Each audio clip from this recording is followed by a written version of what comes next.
connect that to your previous remark about the Wikipedia of transportation. And the reason why we have so much coverage and so much information is a lot of it is thanks to our amazing global community of volunteers. So I want to tell you something very interesting. I mean, out of the 300 million people that we have as users, about 1% volunteered actively to help us build transit data. And I'll tell you another secret, not all of them were technically capable to do it, but out of this amazing group, about 475,000 people were qualified as local editors. And this is what makes Moovit so unique and give us such a huge power to build and maintain transit data around the world and make us, as I said before, by far the largest repository for transit data. So like almost 500,000 people volunteering to essentially crowdsource for you. How do you maintain the quality control and the accuracy of the information or data that's being collected? That's an excellent question, because none of these editors are allowed to publish data without monitoring process.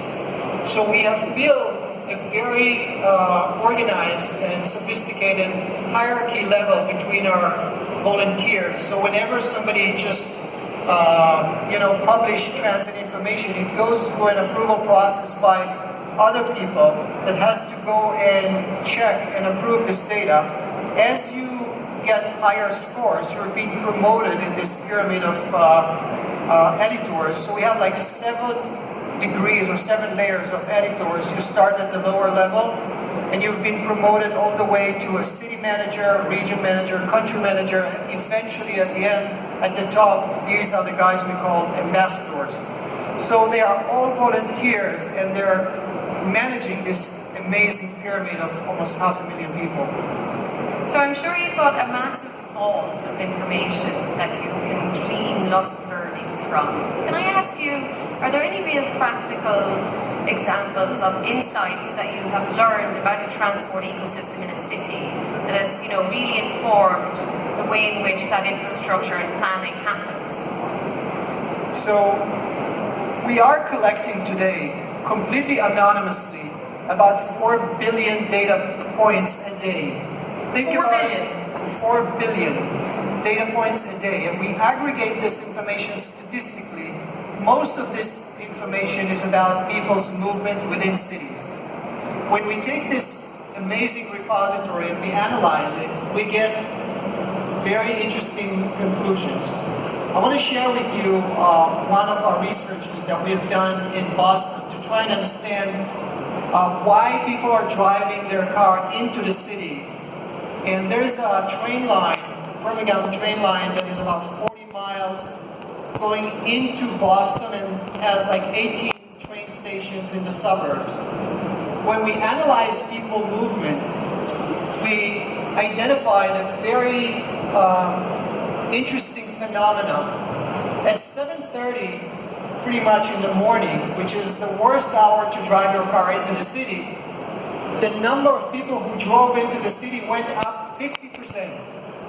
And it was almost unreal to see this phenomena, but when we analyze people's movement, what we saw is that people are actually driving into the train stations at the suburbs, turn around and drive to the city, and there was one main reason: no more parking spots.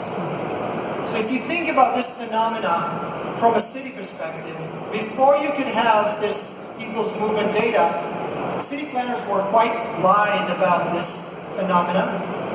And now they have multiple things they can do to solve it. They can add more parking spots, which is very expensive real estate, or they can increase number of buses, or the frequency of the buses, which is also not very efficient.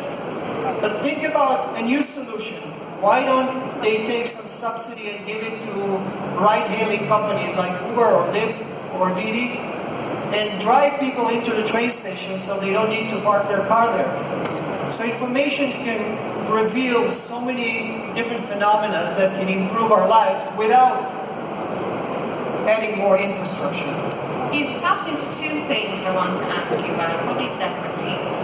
One is you've mentioned Uber and Lyft, and to me it's impossible to talk about public transport without thinking about startups or media companies or tech companies that have completely disrupted the whole ecosystem, and how that's regulated and how that all fits. And the second thing is, what can decision makers do with the type of data that you are gathering? Because there's clearly a valuable commodity here in terms of the information that you have. How can that be used? Who needs to actually get involved in order to make meaningful changes so that we can improve people's lives in getting from A to B, and potentially improve the environment as well, climate change, lots of other issues too? So I'll start with the second question, Yes. maybe. It's almost clear to think that in order to improve our transportation in cities, you need to invest in infrastructure. We claim that before you do that, with the current existing infrastructure, once you have more insights about how people move and how the demand look like, there's many ways to go and optimize the existing infrastructure. Change frequency of buses, reduce some if it's not needed, and increase some where it's needed.